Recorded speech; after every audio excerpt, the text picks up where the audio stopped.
American Pickle. Why American?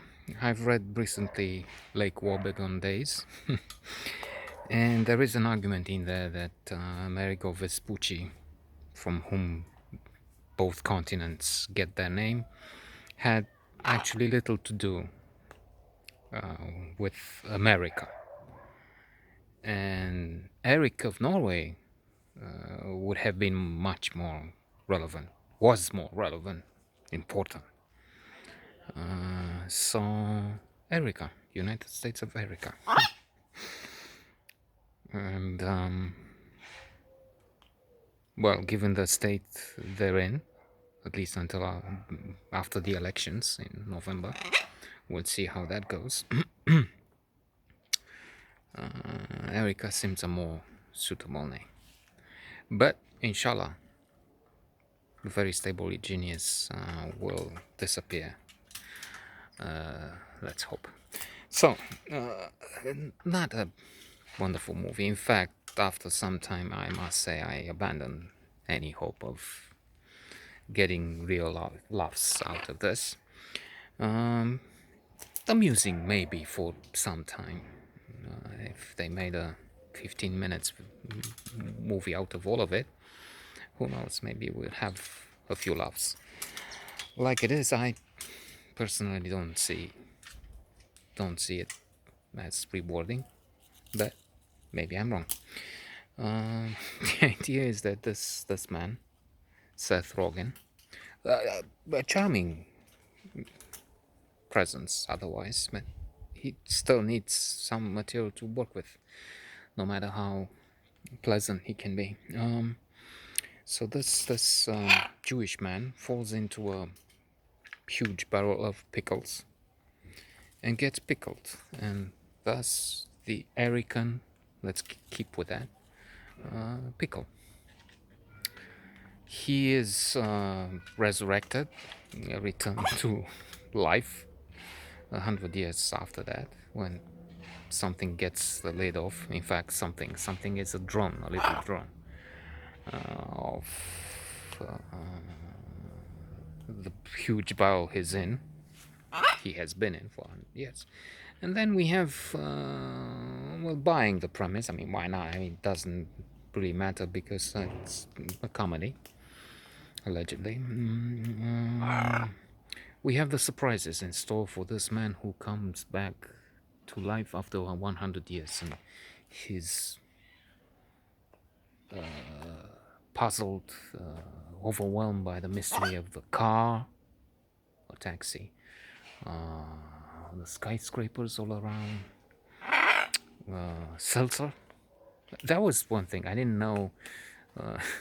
They make seltzer. They have a seltzer machine now, which makes sense. So we used to stay in line, like for anything in the communist days here, for seltzer, because that was somehow something the communists could still do, because it meant water and put some bubbles into it. And they had an installation, and I remember it was a big thing,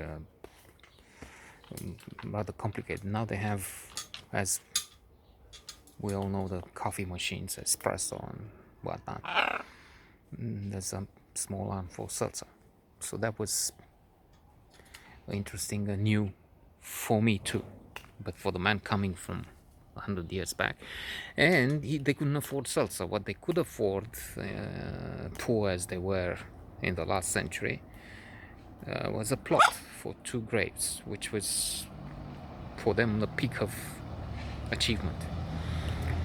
Alas, as he goes to the grave of his wife to pay his respects, there's a big billboard, and from it, mud, paint, dirt falls on the grave, and that's, of course,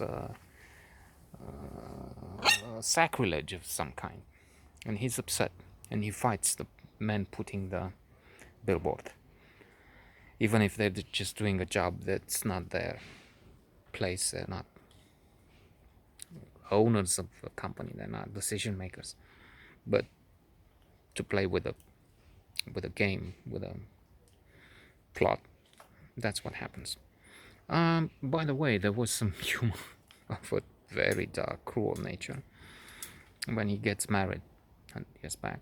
They're at the wedding, and the Cossacks, they come and there's blood all over their faces as they stay together, the groom and the bride, because they slaughtered all the participants at the wedding. So there's an empty as we see them, and as the camera turns, we see there's nobody left in the audience. And now he's thinking these are the Cossacks because he has a grudge with the Cossacks. He is fighting with them as the poor guys just employed to change signs, and that is a sign for the vodka, hence Cossacks and so on. It's silly, but that's not the problem. The problem is I didn't find much humor in that, and in the continuation of the story. They have a split, and then our friend, who is 120 years old, if we consider his period of hibernation, sells pickles on the street, and they're very successful on social media and so on. But his enemy now, the two relatives. He finds a relative which looks like him. It's the same Seth Rogen playing two roles, if you will. And now that the enemy is this nephew, I think he was grandson. Again, it's irrelevant. Is calling an inspection on him. You go and look because he's just taking cans from the trash. His cucumbers also from the trash, and so it's not. And they closed out his business, but then he can make a workshop. But I keep saying when I see a film which is very modest, to say the least, it's basically like our videos. It's an encouragement in a way. I mean, if they do that with so much chutzpah, so much effort, so much money behind, and the result is so lamentable, would be too much. Modest, let's say. Let's stay with that. Then we can do our own videos. At least we didn't make, and we just brought these two extras, and that's about it.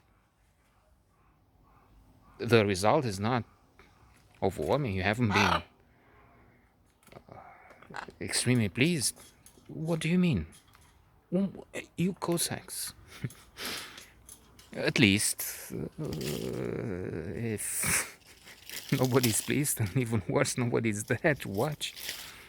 We didn't make such a big thing out of it. I mean, we didn't have the whole production team of the American Pickle.